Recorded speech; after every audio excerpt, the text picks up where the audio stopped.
सभी छात्र छात्राओं को सुप्रभात, गुड मॉर्निंग। मैं फिर हाजिर हूँ आपकी नवीं कक्षा की हिंदी की वर्कशीट को लेकर, और वर्कशीट नंबर आपकी 9 है और तिथि है 26 जुलाई 2021। तो प्यारे बच्चों, आज हमें व्याकरण पढ़नी है। बहुत सरल है, आसान है, आप पहले भी क्लासों में पढ़ चुके हैं। तो आज की हमारी जो व्याकरण है वो है उपसर्ग। उपसर्ग और प्रत्यय तो आपने सुना ही होगा प्यारे बच्चों। तो उपसर्ग हमारा क्या होता है, आइए जानने का प्रयास करें। उपसर्ग वे अविकारी शब्दांश हैं जो किसी शब्द के पूर्व जुड़कर नए शब्द का निर्माण करते हैं। तो उपसर्ग वो शब्द होते हैं जो किसी शब्द के पहले, पूर्व मतलब पहले, यानी शुरू में जुड़कर एक नया शब्द बना देते हैं।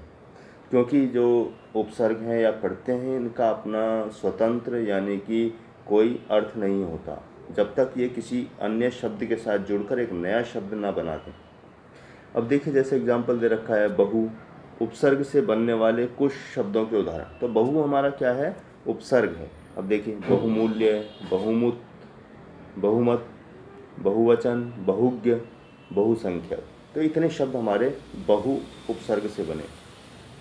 उपसर्गों का अलग से स्वतंत्र प्रयोग नहीं होता, अतः उनका कोई अलग अर्थ भी नहीं होता, पर शब्द निर्माण करने में अपना विशेष अर्थ देते हैं। कि जैसा कि मैंने प्यारे बच्चों आपको बताया कि उपसर्ग कोई अलग से इनका स्वतंत्र प्रयोग नहीं होता, ना ही इनका कोई अर्थ होता है। लेकिन जब ये नए शब्द का निर्माण करते हैं तब इनका एक खास अर्थ होता है, इनका योगदान होता है एक नए शब्द को बनाने में और नया अर्थ देने में। पर्सनली इनका कोई अर्थ नहीं होता।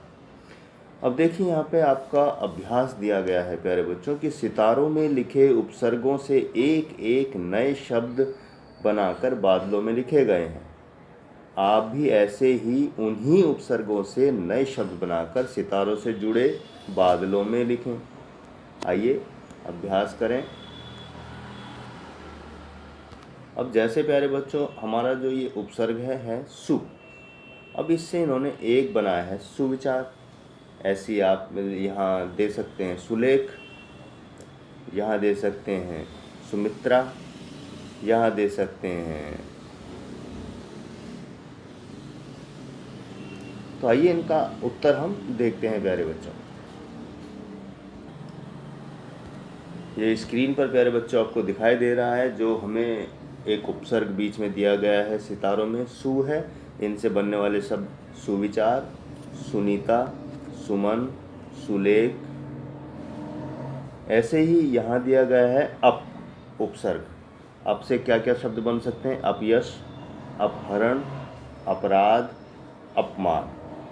तो हमारे दो उपसर्ग हैं, इसके अलावा और देखते हैं और कौन से उपसर्ग हमें। इससे अगला हमारा है परि उपसर्ग। परि से परिजन, परिणाम, परिवर्तन, परिधान। ये हमने बनाए परि उपसर्ग से अन्य शब्द। अब अगला देखते हैं। नेक्स्ट हमारा है उप। उप से उपनाम, उपकार, उपभेद, उपवन। तो इतने शब्द हमने बनाए उपसर्ग से। ये सब उपसर्ग हैं। अब देखा ना आपने, यहाँ पे अगर आप ध्यान से गौर से देखें तो ये उपसर्ग है उप। लेकिन ये नाम का तो अर्थ होता है, लेकिन उप का क्या अर्थ होता है, कुछ नहीं होता है। लेकिन इससे जुड़ने के बाद उपनाम मतलब सरनेम हो गया, है ना। शाबाश।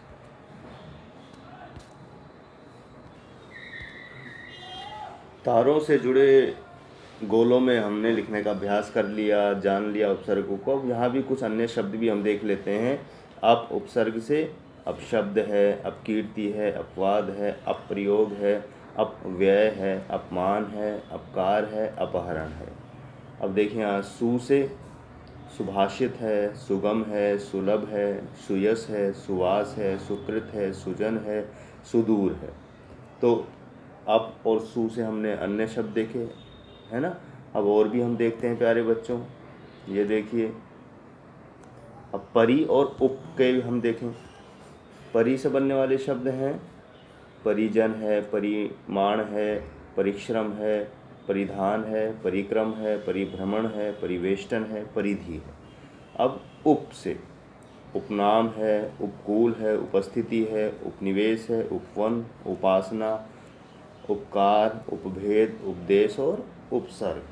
तो हमने सभी तरह के जो 4 हमें उपसर्ग दिए गए, परि दिया गया, उप दिया गया, अप दिया गया और सु, इनसे हमने अन्य और भी कई शब्द बनाए और इनके अर्थ बन गए।